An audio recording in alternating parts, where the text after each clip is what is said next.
안녕하세요. 제 이름은 이나영입니다. 저는 15년 이상의 경력을 가진 남성 건강 전문가 37 세 의사입니다. 혹시 지긋지긋한 야간요가 여러분의 평온한 밤을 망가뜨리고 있지는 않으신가요? 어둠이 내리면 또다시 시작될까 두려운 그 고통 말입니다. 지난밤 화장실에 가고 싶은 다급한 마음에 몇 번이나 잠에서 깨셨습니까? 한 번, 두 번, 어쩌면 세 번일지도 모릅니다.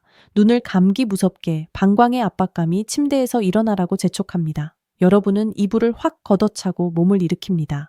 화장실까지의 짧은 거리가 옆에서 자는 배우자를 깨우지 않으려 조심하며 걸어야 하는 끝없는 길처럼 느껴집니다. 그리고 차가운 병이에 앉습니다. 일시적인 안도감이 찾아오지만 머릿속은 이미 다시 잠들 수 있을까 하는 걱정으로 가득 찹니다. 깊은 한숨과 함께 깨달음이 밀려옵니다. 나이가 드니 어쩔 수 없지. 다들 이렇게 살잖아. 스스로를 위로하며 이불 속으로 돌아가지만 잠은 저만치 달아나 버립니다. 지친 몸으로 텅 빈 아침을 맞이할 때까지, 새벽 첫 햇살이 커튼을 뚫고 들어올 때까지 밤새 불안하게 뒤척입니다. 만약 제가 이 지독한 밤샘의 원인이 단순히 나이나 약해진 방광 때문이 아니라고 말씀드린다면 어떨까요? 진짜 원인이 여러분이 몸에 좋다고 믿어왔던 일상적인 습관 속에 숨어 있다면요? 그리고 단 3일 만에 간단하고 검증된 방법으로 이 밤의 방황을 끝낼 수 있는 방법이 있다면 믿으시겠습니까? 이것은 현실입니다. 오늘 이 글은 수년간 여러분의 숙면을 앗아간 진짜 범인을 밝혀낼 것입니다. 저는 여러분이 바로 오늘부터 단 한 번도 깨지 않고 평온한 잠에 들 수 있게 해줄 도구를 드릴 것입니다. 끝까지 함께 해주십시오. 이 글은 여러분의 삶의 질을 근본적으로 바꿀 수 있습니다. 우리는 흔히 잦은 야간요가 중년의 자연스러운 현상이거나 방광이 약해진 신호라고 생각합니다. 하지만 현실은 전혀 다릅니다. 여러분의 불면을 유발하는 진짜 원인은 전혀 다른 곳에 숨어 있습니다. 연구자들은 이를 전신성 만성 염증이라고 정의합니다. 이는 마치 보이지 않는 침입자처럼 우리 몸속을 몰래 돌아다니며 내부에서부터 파괴하는 존재입니다. 염증이라고 하면 보통 피부가 붉어지거나 붓거나 고름이 생기는 것을 떠올립니다. 하지만 정말 위험한 것은 우리 눈에 보이지 않는 염증들입니다. 이들은 혈관과 조직을 서서히 손상시킵니다. 이 염증이 방광에 자리 잡으면 방광의 민감도를 높여 잦은 야간 신호를 유발합니다. 관절 조직에 침투하면 관절염을 일으키고 뇌혈관을 막으면 뇌졸중이나 인지장애를 유발할 수도 있습니다.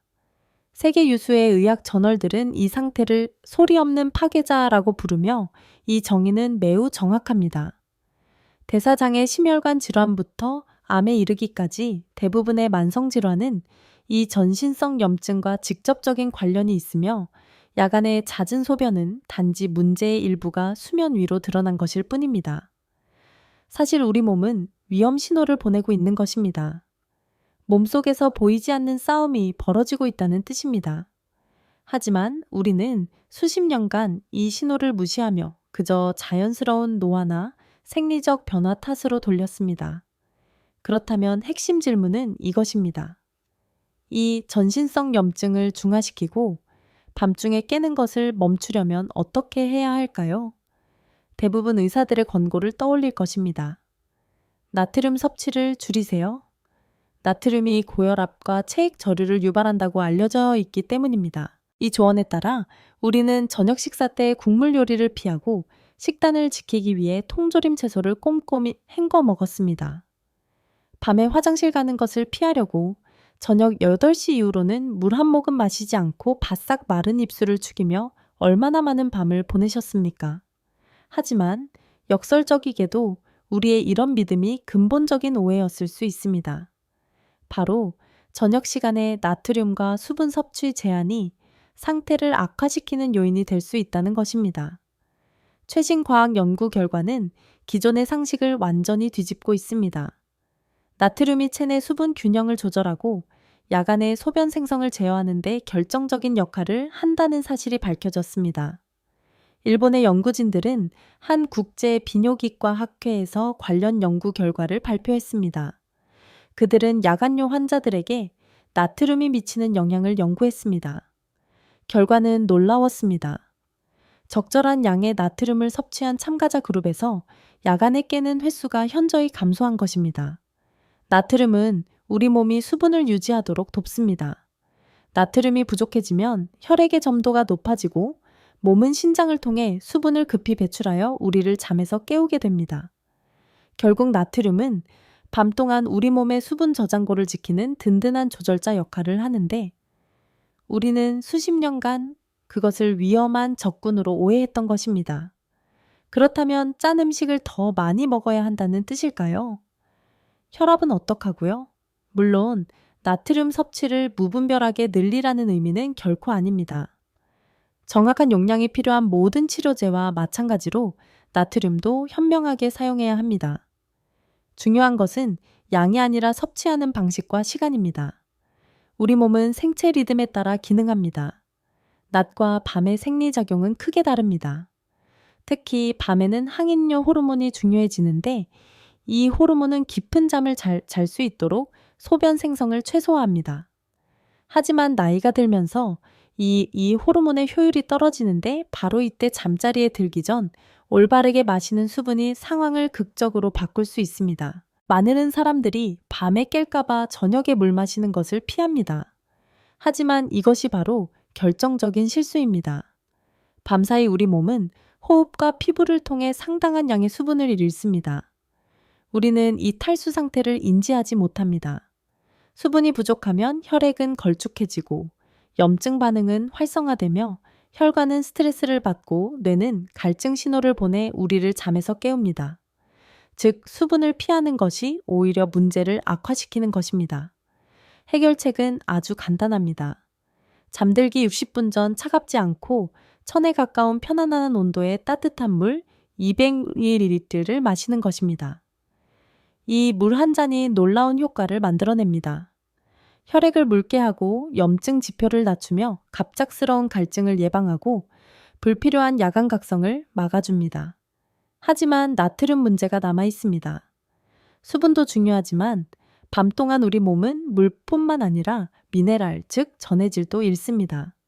전해질 없이는 근육과 신경 기능에 장애가 생기고 팔다리에 쥐가 나거나 근육 경련 신경 신호 전달에 문제가 발생할 수 있습니다. 바로 여기서 중요한 비법이 드러납니다. 따뜻한 물에 아주 소량의 좋은 소금을 첨가하는 것입니다. 현미경으로 봐야 할 정도의 아주 적은 양을 말하는 겁니다. 그러면 이 물은 전해질 균형을 유지해주는 전문 스포츠 음료와 유사한 완벽한 등장성 용액으로 변합니다. 제 가까운 친척 중 한 분이 고혈압으로 고생하셨습니다. 의사들은 늘 나트륨을 완전히 끊으라고 강조했습니다. 그분은 모든 짠 음식을 끊고 오직 싱거운 음식만 드셨습니다. 하지만 밤에 깨는 증상은 계속되었고 다리에 쥐가 나는 증상은 더 심해졌습니다. 그러다 그분이 잠들기 전 소량의 소금을 넣은 따뜻한 물을 마시기 시작하면서 변화가 시작되었습니다.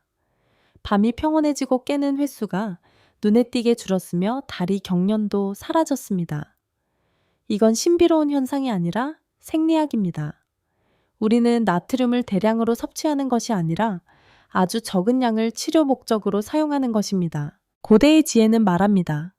많은 양은 독이 되지만 적은 양은 약이 된다. 처음에는 의심이 많았지만 곧 효과가 너무나 명백해져서 제가 일하는 곳 근처 노인복지관의 어르신들께 이 방법을 추천하기 시작했습니다. 처음에는 회의적인 반응이었습니다. 고혈압 환자가 어떻게 소금을 먹어요? 하지만 점차 사람들이 시도하기 시작했습니다. 특히 한 어르신의 이야기는 정말 인상 깊었습니다. 그분은 제2형 당뇨를 앓고 계셨는데 저녁에는 혈당 걱정, 밤에는 잦은 소변 때문에 이중고를 겪고 계셨습니다. 잠은 늘 토막잠이었고 아침이면 눈 밑에 다크서클이 가득했습니다. 약은 꼬박꼬박 챙겨 드셨지만 야간료는 이미 체념한 상태였습니다. 그분은 처음엔 호기심에 소금을 넣은 따뜻한 물을 드셨다고 합니다. 그런데 며칠 후 만났을 때 그분은 완전히 다른 사람처럼 보였습니다. 20년 만에 처음으로 밤새 한 번도 깨지 않고 푹 주무셨다고 했습니다. 아침 혈당 수치도 안정적이었고 눈빛은 맑았으며 컨디션도 최고였습니다. 이런 사례는 점점 더 많아졌습니다. 현대의학으로 수면 장애를 해결하지 못했던 분들이 의외로 간단한 해결책을 찾은 것입니다. 중요한 것은 누구도 기존의 치료를 중단하지 않았다는 점입니다. 모두 처방받은 약을 복용하고 식단을 지켰습니다. 하지만 바로 이 작은 습관이 회복의 그림을 완성하는 마지막 조각이 된 것입니다. 아마 많은 분들이 생각하실 겁니다. 물과 나트륨은 알겠는데, 그럼 세 번째 요소는 뭐지? 이제 마지막 요소에 도달했습니다. 나트륨과 물이 우리 몸의 균형을 잡아주는 기반이라고 상상해 보십시오. 하지만 이 기반을 파괴적인 염증으로부터 보호하려면 추가적인 보호자가 필요합니다. 그 보호자는 바로 흔한 감귤류의 바로 레몬입니다. 더 정확히는 잠들기 전 소량의 소금을 넣은 뒤에 따뜻한 물에 갓 짜낸 레몬즙 몇 방울이나 얇은 레몬 한 조각을 추가하는 것입니다. 어떤 분들은 실망하실 수도 있습니다. 고작 레몬이라니 뭔가 더 특별한 것을 기대했는데. 하지만 여러분은 이 조합의 힘을 과소평가하고 있습니다. 나트륨과 레몬은 단순히 두 가지 성분이 아니라 서로의 효과를 몇 배로 증폭시키는 시너지 파트너입니다. 첫째, 레몬은 나트륨의 잠재적인 부작용을 중화시킵니다.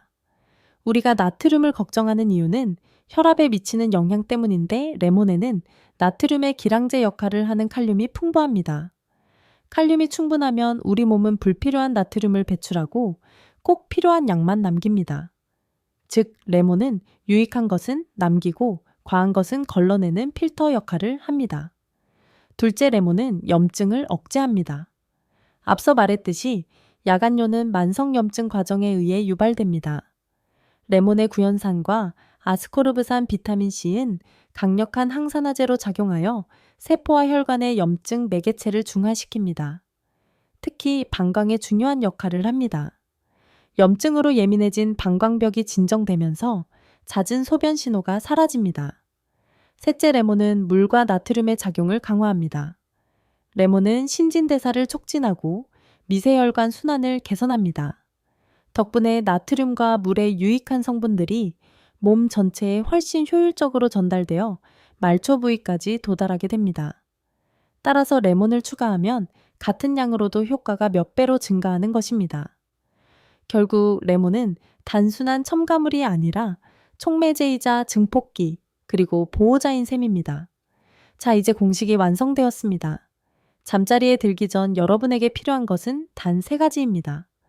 따뜻한 물 한 잔 소량의 좋은 소금, 그리고 레몬 한 조각. 이것은 평범한 물이 아닙니다. 수년간의 고통의 악순환을 끊고 깊고 회복적인 잠을 되찾아 줄 수 있는 치료 음료입니다. 상상해 보십시오. 이 음료를 천천히 마시고 침대에 눕습니다. 그리고 수년 만에 처음으로 아침까지 한 번도 깨지 않고 소변 마려움도 경련도 불편함도 없이 깊은 잠에 빠져듭니다.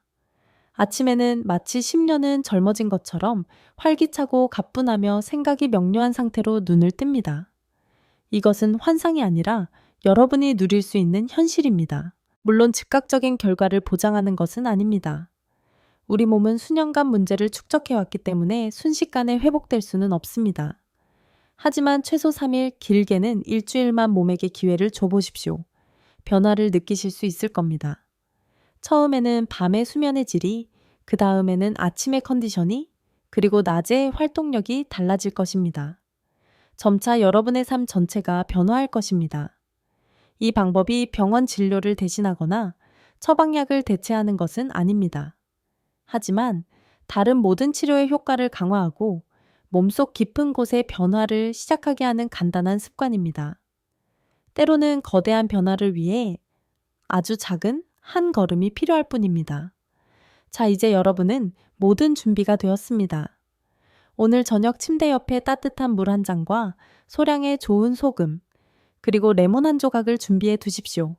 이것은 단순한 음료가 아니라 잠 못 이루는 밤의 악순환을 끊어줄 묘약이 될 것입니다. 천천히 몇 모금을 마시고 눈을 감고 깊은 잠에 빠져든다고 상상해 보십시오. 몸의 불안한 신호도 근육 경련도 없이 오직 평온과 회복만이 함께할 것입니다. 그리고 아침에 눈을 떴을 때 마치 10년의 세월을 벗어던진 듯 새롭게 태어난 자신을 문득 깨닫게 될 것입니다. 몸은 불편함 없이 가뿐하고 생각은 명료하며 기분은 긍정적입니다. 침대에서 일어나면서 삶의 질이 이렇게 달라질 수 있다는 것을 느끼게 될 것입니다. 혹자는 의심할 수도 있습니다.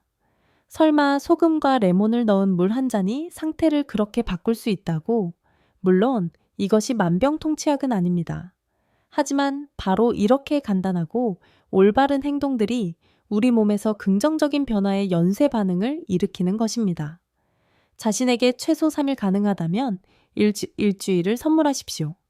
먼저 잠이 그 다음엔 아침의 컨디션이 그리고 낮의 활동량이 마침내 삶의 질 전체가 변할 것입니다. 이 작은 행동이 여러분에게 건강과 에너지 그리고 삶의 기쁨을 되찾아 줄 수 있습니다. 저의 이 권고가 여러분의 문제를 즉시 해결해 주지 못할 수도 있다는 것을 압니다. 제가 여러분을 대신해 잠 못 드는 밤을 겪어드릴 수는 없습니다.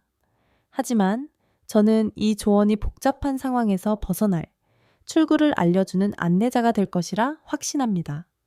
오늘 밤 이 방법을 사용해 보십시오. 시도해 보세요. 질 높은 잠과 활기찬 아침을 향한 한 걸음을 내디뎌 보세요. 만약 이 정보가 유용했고 희망을 느끼셨다면 비슷한 문제로 고통받는 주변 분들을 떠올려 보세요. 여러분의 가족, 친척, 친구들 말입니다. 이 지식을 그들과 나눠주세요. 그들 역시 밤의 고통이 끝이 없는 형벌이 아니며 해결책이 존재한다는 것을 알게 해주세요. 좋은 것은 나눌수록 배가 됩니다. 여러분과 함께 여러분의 소중한 사람들도 새로운 삶의 질을 찾을 수 있기를 바랍니다.